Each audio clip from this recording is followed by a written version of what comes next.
চলে এসেছি খাওয়া দাওয়ার টেবিলে। আর আজকের মেনুতে কি আছে চলো তোমাদের একটু দেখিয়ে দিই।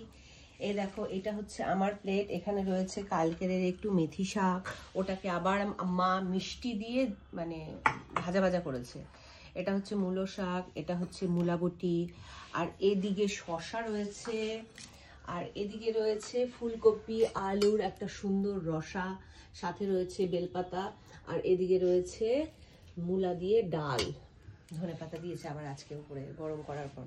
চলো খাওয়া দাওয়াটা শুরু করি। কালকে দেখলাম এর আগের দিন তুমি এরকম বলেছো যে বেলপাতা, তা একজন দেখলাম এক বন্ধু কমেন্ট করেছে যে ওটা ওটা বেলপাতা না, ওটা তেজপাতা।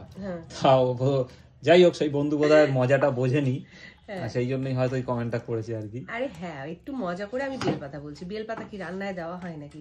বেলপাতা তো বাবার মাথায় দেওয়া হয়। বেলপাতা বাবার জন্যই তৈরি, আমি জাস্ট একটু মজা করেছি। তা চলো খাওয়া দাওয়াটা শুরু করি। আর তুমিও দাঁড়িয়ে থেকো না, তুমিও বসে পড়ো। তা চলো দেখি মেথি শাকটা আজকে মিষ্টি দেওয়ার পর কতটা টেস্টি হয়েছে।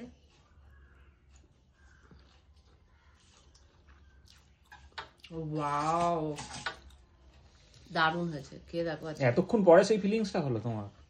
আরে বাবা, চিবাবো, টেস্টটা বুঝবো, তারপর তো। আর তোমরা তো বলোই আমার একটা গুণ আছে, অনেক পরে গিয়ে বুঝি। কার মতন? ওই তো আমাদের উৎপল দত্তের মতো। উৎপল দত্ত হওয়া ভালো।